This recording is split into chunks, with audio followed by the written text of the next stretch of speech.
करवा चौथ का व्रत सुहागन अपने पति की सलामती और लंबी उम्र के लिए रखती हैं। यह निर्जला व्रत होता है। व्रत का पारण शाम को चांद को अर्घ्य देने के बाद ही किया जाता है। इस व्रत को करने पर माँ से अखंड सौभाग्य का वरदान प्राप्त होता है। व्रत की तैयारी एक दिन पहले से ही शुरू हो जाती है। सभी एक दिन पहले मेहंदी लगाते हैं, बाजार से सभी ज़रूरत की चीज़ें लेकर आते हैं।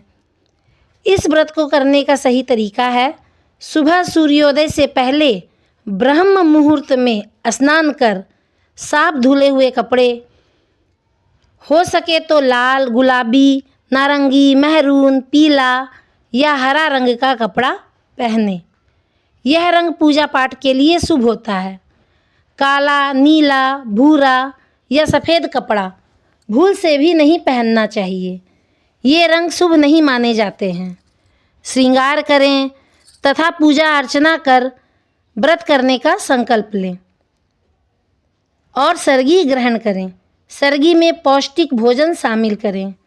तेलीय भोजन से बचें, वरना आपको प्यास लग सकती है और गैस की भी समस्या हो सकती है। सरगी हमेशा सास अपनी बहू को देती है, जिसमें एक थाली में कपड़े, गहने, श्रृंगार का सामान, करवा, पूजा सामग्री और खाने के लिए भोजन होता है। इसी भोजन को सरगी कहते हैं। जिनके सास नहीं है वो अपने घर में किसी बड़े के हाथ से सरगी ले सकती हैं। सरगी खाने से व्रत करने की शक्ति मिलती है।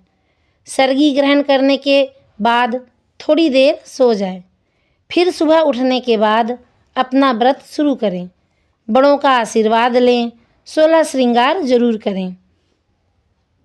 इस दिन सोना नहीं चाहिए, ना ही कपड़े सिलने चाहिए, यानी कि सुई, कैंची, चाकू इत्यादि धार वाली चीज़ों का इस्तेमाल बिल्कुल भी नहीं करना चाहिए। कोशिश करना चाहिए कि आपसे किसी भी प्रकार की गलती ना हो। भूल कर भी अपशब्द ना कहें। व्रत के एक दिन पहले और एक दिन बाद तक तामसिक भोजन से बचें। सारा दिन भजन कीर्तन करें। माँ से अमर सुहाग की प्रार्थना करें। शाम को करवा पूजन करें और कथा सुनें। आप चाहें तो मंदिर में जाकर कथा सुन सकती हैं या फिर घर में ही पूजा पाठ की तैयारी कर लें।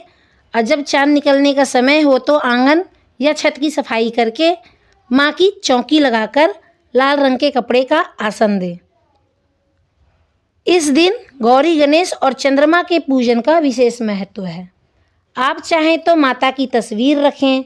अगर शिव परिवार की तस्वीर है तो वो लगा लें, और नहीं है तो पीली मिट्टी से गौरी शंकर बना लें और सुपारी में मौली लपेटकर गणेश जी बना लें। सबसे पहले गणेश जी की पूजा करें, फिर गौरी माँ और शंकर भगवान की पूजा करें। बहुत से लोग कलश स्थापित करते हैं। आप चाहें तो आप भी कलश स्थापित कर सकते हैं। करवा पूजन कैसे करें? तो बहुत जगह पर 2 करवे रखे जाते हैं और बहुत जगह पर 1 करवा रखा जाता है।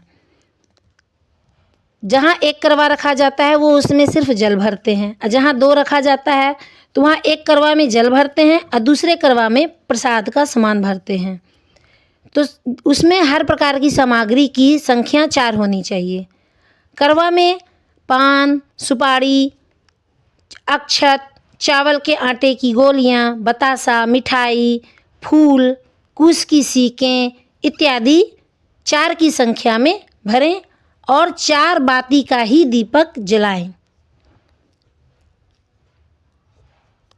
फिर हाथ में चावल, फूल रखकर कथा कहें अथवा सुनें। करवा माँ को श्रृंगार का सामान जरूर अर्पण करें। इस दिन सुहागन एक दूसरे को सुहाग की चीज़ें दें और लें। बहुत जगह पर करवा बदला भी जाता है, तो उस करवा बदलते समय कहते हैं, दे सुहागन करवा दे, ले सुहागन करवा ले। कथा कहने और सुनने के बाद आरती करें। चंद्रमा को अर्घ देकर चलनी में दीपक रखकर चांद को देखें। फिर उसके बाद अपने पति को देखें। फिर जल ग्रहण कर आप पारण कर सकते हैं। अब आपका व्रत पूरा हुआ।